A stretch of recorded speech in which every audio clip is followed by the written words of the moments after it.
여러분 안녕하십니까. 강신업 변호사입니다. 박상용 검사가 우리의 박상용 검사가 대장동 수사검사 지금 저 이재명 세력과 과감히 결연히 맞서 싸우고 있는 박상용 검사가 글을 썼습니다. 극단적 선택을 했던 우리 이주용 검사에 대해서 쓴 글입니다. 이주용 검사를 생각하면 가슴이 정말 아픕니다. 박상용 검사와 이주용 검사를 응원합니다. 그리고 이주용 검사의 쾌유를 빕니다. 그러면서 박상용 검사가 쓴 글을 여러분께 보도해 드리겠습니다. 가슴 뭉클한 박상용 검사가 이주용 검사에 대해서 보내는 그런 응원의 글이라고 보면 되겠습니다. 제목은 제가 아는 최고의 검사 이주용 이야기. 이번에 보도된 불행한 사건에 대해 일부에서는 이주용 검사가 국정조사의 증인으로 소환된 것이 원인이 된 것처럼 말씀하십니다. 그러나 이는 피상적 연결에 불과합니다. 저는 이주용 검사가 작년부터 어떤 상황에 처했는지를 아는 사람으로서 이번 사안의 진상을 말씀드리고자 고민 끝에 이 글을 씁니다. 먼저 대장동 사건에서와 재판을 담당한 이주용 검사와 저는 작년부터 자주 안부를 주고받았습니다. 저와 이주용 검사가 서로 친한 동기 사이여서가 아니라 현재 정부 여당에서 각별한 관심을 갖는 사건을 수사하였고 그 수사를 했다는 이유로 여러 가지 어려움을 겪는다는 공통점이 있었기 때문이었습니다. 제가 가장 최근에 이주용 검사에게 연락한 날은 지난 토요일입니다. 형수님께서 이 검사가 병원에 입원해 있다고 하여 직접 통화할 수는 없었습니다. 그때는 입원한 이유를 몰랐는데 어제 언론을 통해 그 이유를 알았습니다. 이주용 검사의 불행은 단순히 이번 국정조사 특위에서 발령한 반인권적 소환이나 동행명령 때문이 아닙니다. 이번에 국정조사에서 동행명령장을 발부한 것 때문에 반인권적으로 소환한 것 때문에 단순히 그것 때문이 아닙니다. 작년부터 연이어진 불합리와 부정에 노정되었던 이주용 검사의 심신이 국회 입원 조치로 더 이상 견디지 못하고 순간 블랙아웃이 되어버린 것입니다. 가정과 일밖에 모르고 누구보다 강직한 이주용 검사의 심신이 상상할 수 없는 상처를 입기 시작했던 계기는 바로 대장동 사건의 항소 포기 사태입니다. 대장동 사건 1심 선고된 직후 이주용 검사는 항소를 위하여 항소 이유서, 항소장, 보고서 등 모든 서류를 작성하여 보고했습니다. 그런데 정성호, 이진수, 노만석, 박철우, 정진우가 지휘부인 법무검찰은 실무진과의 아무런 토론도 없이 항소 제기 기한의 만기까지 항소장 제출을 지연시키더니 끝내 항소를 포기시켰습니다. 그때 이주용 검사는 발을 동동 구르면서 어쩔 줄 몰라 했습니다. 이주용 검사의 좌절을 보면서 저도 함께 참담한 심정이 되었습니다. 새 정권 들어 검찰권 악용을 나무라던 자들이 합심하여 범죄자들의 천문학적인 범죄 수익을 지켜주기 위해 최소한의 설명조차 하지 않은 채 검사들의 정당한 권한 행사를 막았던 것입니다. 그런데 자기들이 한 대장동 사건 항소 포기만 한 그런 검찰권 악용이 어디에 있겠습니까? 도대체 검찰권 악용하고 하는데 대장동 항소 포기를 시킨 것이 그것만한 검찰권 악용이 어디 있겠습니까? 그거야말로 검찰권의 악용이 아니겠습니까? 사실 검찰은 그때 이미 죽었습니다. 죽인 자들은 그 항소 포기를 주도한 자들입니다. 그 와중에 만기칠남 이문정 검사장은 자신의 14년 전 그 무죄 구형 전력을 자랑하면서 그냥 항소장 접수했으면 되는 거 아니냐고 항소 포기에 항의한 검사들에 대해 비아냥거렸습니다. 정말로 당시 이주용 검사는 크게 좌절했습니다. 다시 말해서 이문정이가 뭐라고 또 비관하냐면은 그냥 하지. 왜서 못하게 한다고 해서 못하지 말고 그냥 하면 될 거 아니야. 네가 가서 넣으면 될 거 아니야. 이런 식으로 이문정이가 비아냥거렸다 이 말입니다.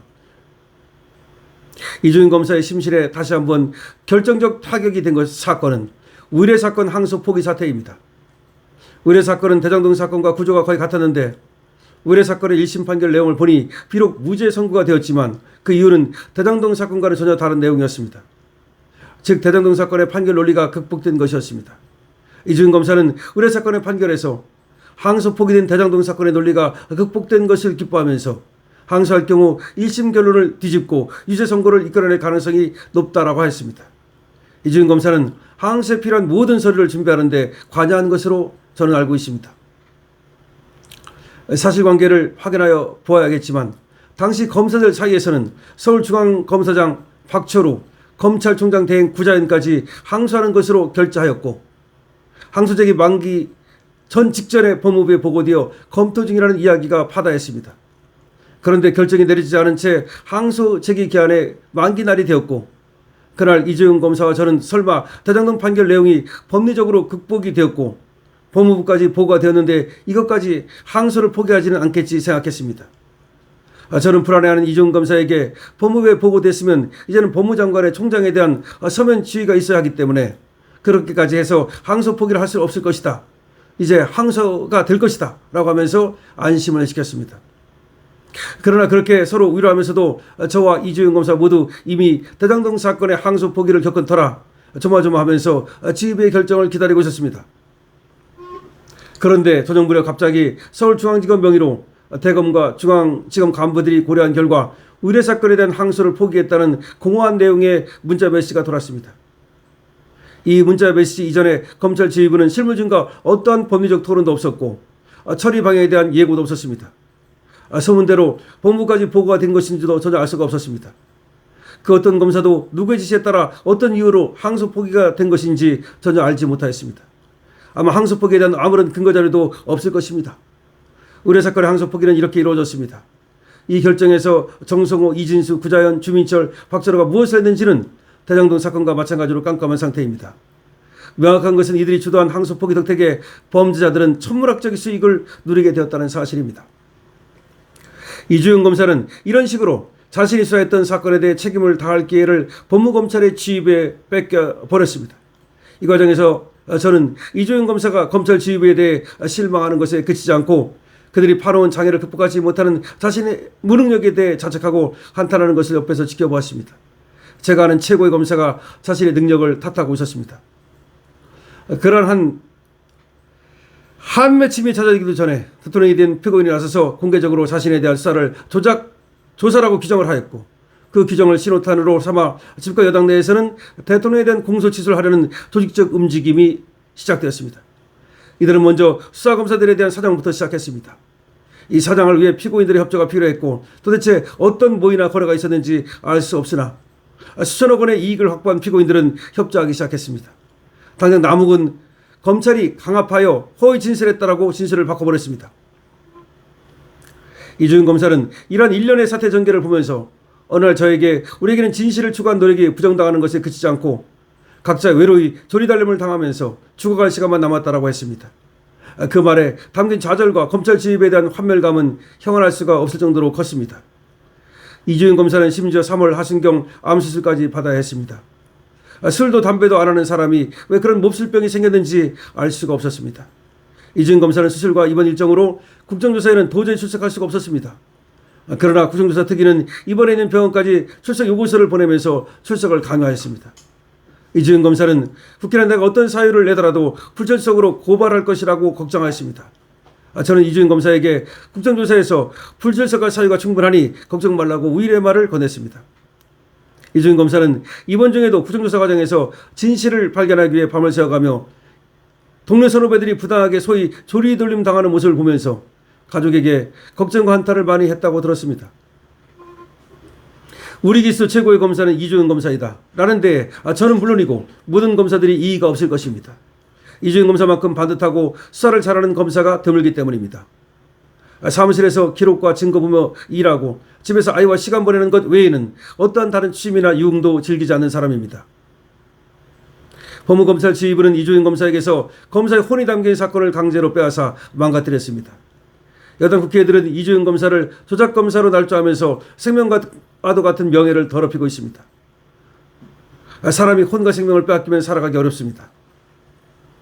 저는 이주영 검사에게 언젠가 형님 실제 삶이나 역사에서 꼭 사필 규정이 되는 것은 아닌 것 같아요 라고 말한 적이 있습니다. 그러자 이주영 검사가 그렇게 말하더군요. 이주영 검사는 저보다 2살 형입니다. 그렇지만 저에게 반말을 한 적이 없습니다. 그게 그렇죠. 하지만 가급적 사필 규정이 되도록 우리가 노력은 해야죠. 이렇듯 어떠한 경우에도 이주영 검사는 냉소적이지 않고 희망을 보면서 최선의 노력을 다해왔던 검사입니다. 그런데 그 최고의 검사 이주영이 이번에 얼마나 좌절을 하고 환멸을 느꼈던 것인지 저는 그 마음을 헤아릴 수조차 없습니다. 최고의 검사 이주영은 단순히 뛰어난 개인이 아닙니다. 우리 대한민국 시스템이 길러낸 국가 인재이고 그 검사의 능력을 필요로 하는 범죄 피해자 국민들이 아직도 많습니다. 도대체 무엇을 위해서 꼭 이렇게 다 부수고 파괴해야 하는 것인지요. 형님 빨리 피해가시고 돌아오세요. 그 검찰 아니더라도 사필 규정을 만든 노력은 어디선 할 수 있지 않겠습니까? 제가 함께 할게요. 자, 이주영 검사, 우리 기수 최고의 검사. 그러니까 능력 있고 인품 좋은 최고의 검사라는 겁니다. 그런 내가 아는 최고의 검사 이주영 이야기. 이주영이 지금 암 수술까지 했다는 겁니다. 정말로 오로지 수사밖에 모르고 오로지 일밖에 모르는 어떤 취미도 없고 어떤 유흥도 즐기지 않는 그야말로 국가를 위해서 오로지 일만 하는 사람, 이런 사람을 지금 조리돌림하고 있는 겁니다. 그래서 모든 희망이 사라져서 극단적 선택까지 한 겁니다. 박상용 검사가 쓴 겁니다. 여러분, 이에 대한 여러분들의 댓글을 많이 적어주십시오. 이주영 검사에게 응원해 주십시오. 많은 응원이 필요합니다. 이주영 힘내라. 박상용 검사에게도 응원 주십시오. 강신업TV입니다.